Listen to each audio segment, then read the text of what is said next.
welcome to ILAW 360. And hello, Bong. Could you please introduce yourself to the viewers out there? Yes, thank you, Adam. Good morning, everyone.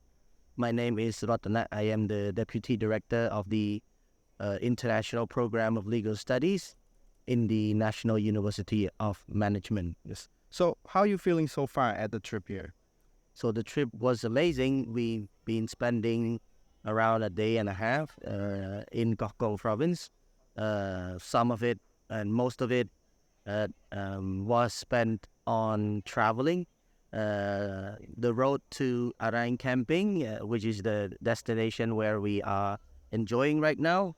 The road was a bit tough for our travel. However, the time that we spent here worth the traveling experience, in addition to the view, as I think the viewers may have seen from this video or from other posts of our Facebook page.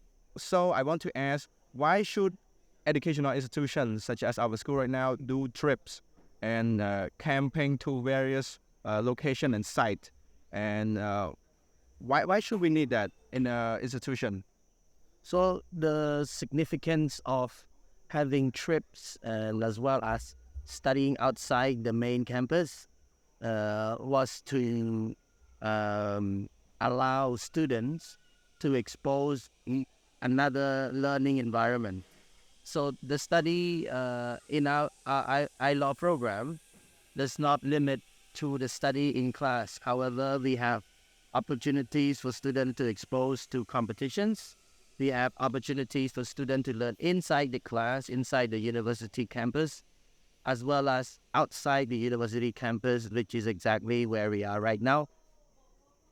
The very purpose of this trip is to bring people studying together as classmates and closing the gaps of students from year 1, year 2, and year 3, as well as year 4, that they get to know each other as well.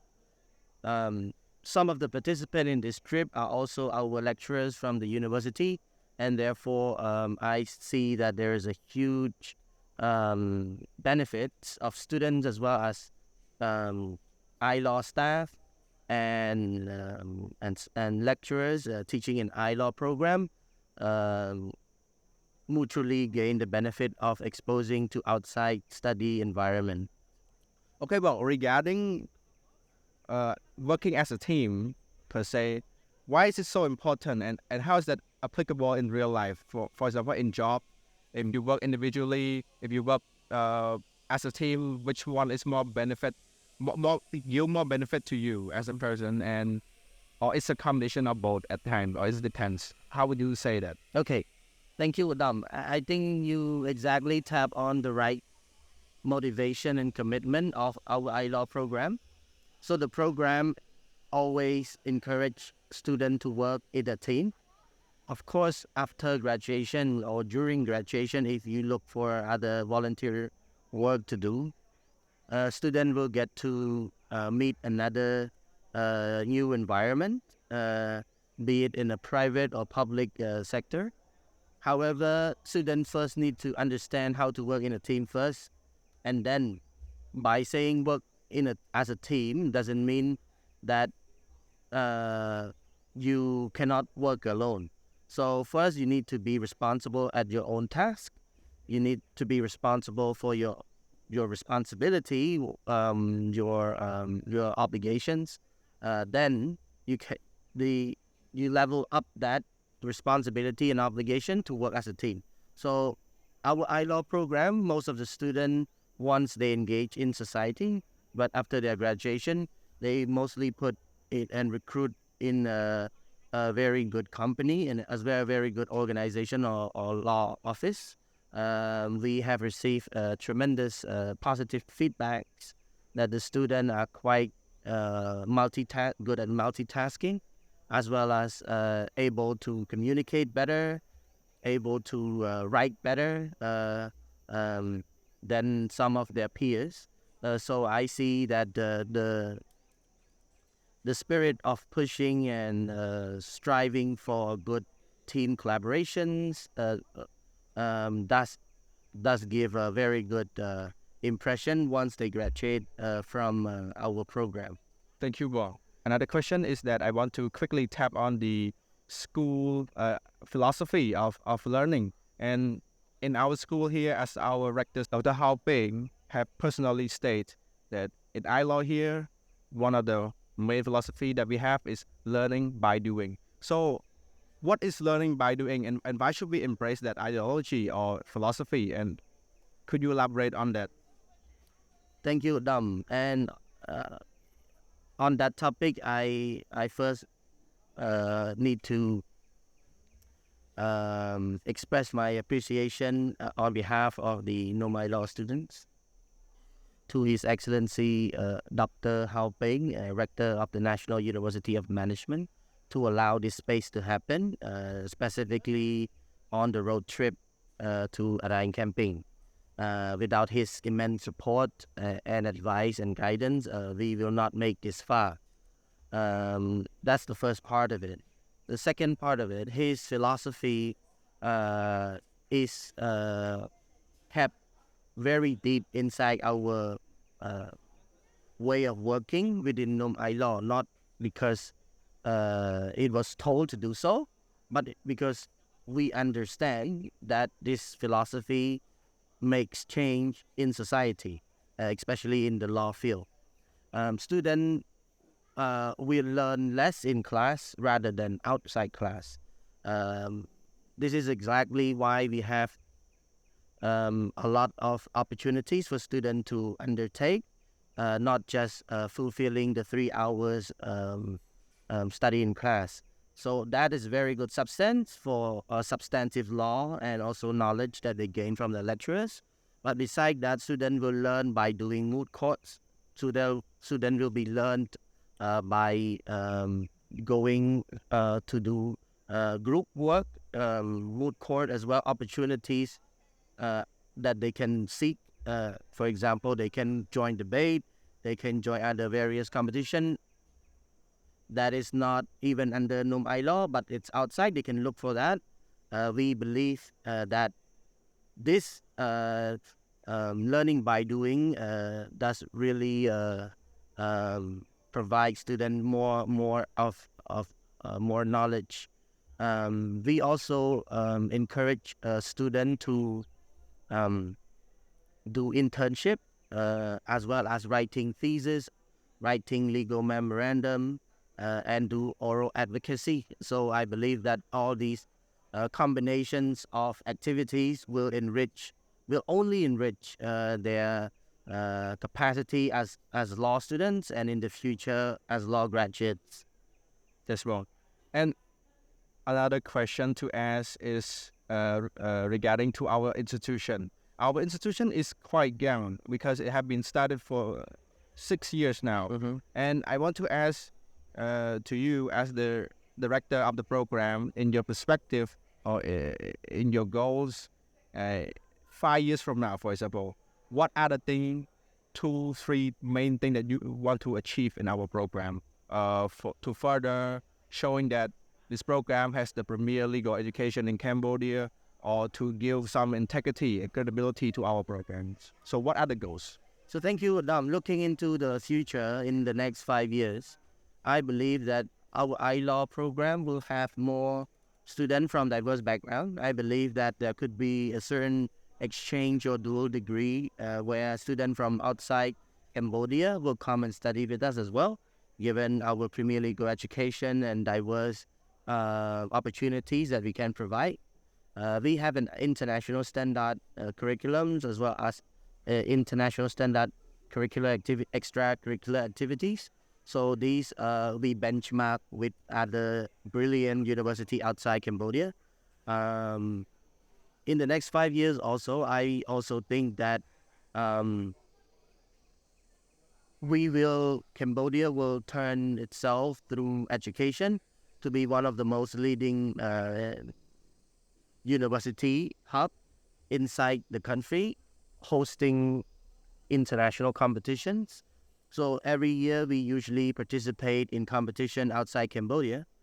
We believe that Cambodia has a lot for other countries to come and see us. We have the amazing temples, we have the amazing culture, we have the amazing people and food. So I believe that once people comes to Cambodia, I think they will fall in love with our country. And the student here are also very educated, are also very uh, enthusiastic. So in the next 5 years, I can only hope for the best for our program in particular, to achieve something more than just a university program providing education, but a university program that inspire education uh, to other countries, not just within Cambodia. This. Thank you, Wong. Wonderfully put. So for the last question, I would want to ask about the advice that you would want to give to the young people of our generation, especially those who just graduated recently from high school diploma, and what should they do in order to find their roadmap, their guiding principle, in order to achieve something that matter in this world. Yeah. Thank you, Adam. So first, before I give advice, maybe I can give my reflection a bit about when student was in their grade 12. After they finished their final exams, their national exam, they will look for university to pursue their higher education. So to choose a good university, of course, they need to do their own research. They need to do their own research because the past and the present information might not be the same, meaning that, so for example, they need to look for skills that they want to have in the future. They need to look for job market, but they also never fail to look at what they love to do. So I always think that if you do what you love and love what you do, I think that's the right approach to begin with. However, that should not dictate the reality of the society as well. So what I mean by this is because you need to look at the job market. So even if you're a law student, you should not, maybe you should not study the major. I mean, you can study Bachelor of Law or continue your master degree, but you should pursue what is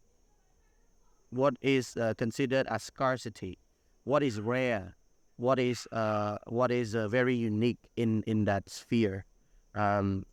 Our country is advancing to a industrialized country. We also need our people as well.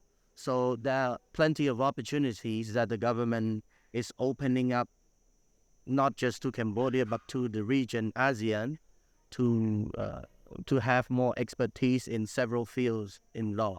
I can only talk about law because our program provides a law major, but bachelor degree of law is quite substantial and it's quite important because student after their graduation, they need to look for the right law school.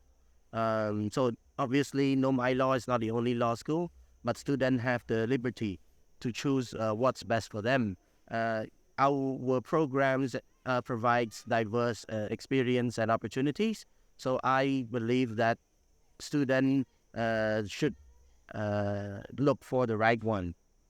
For ILAW program, and my advice on behalf of the ILAW is, I think students first they need to know what to do and love what they do as well. Looking at the job market, even if they are in grade 12, they already can see some of the trend.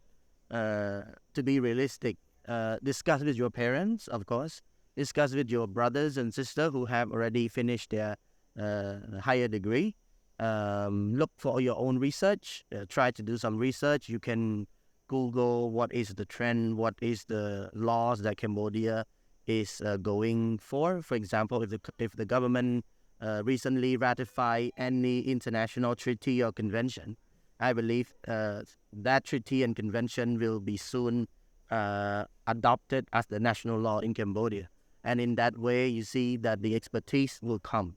Yes. And it will come better if it comes from a person inside the country.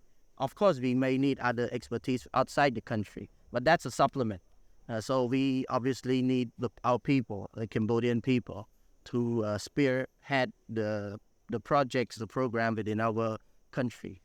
So the advice, I think I will keep this much. Thank you. Yep. Thank you, Mo. Thank you for very being much. here. Thank you for being here. Thank you. Okay, so I want to ask about the zip line. Will you be doing the zip line today? I don't know. Let's see. They said the weight is exceeded the amount that they can carry. Really? Yeah. Can we put 2 strap? No. No. They said it's only 90. 90. That's the most that they can accompany. I'm 97. So would you want to try zip lining in the future? I tried before. Oh, you already tried. This Arang is we still on the video? No, it's fine. This is Okay, so the zip line I tried before. I was here last year, so I tried already. Thank you, Mo. Thank you very much. Thank you, guys. Thank you. So formal. Okay, thank you. Good job.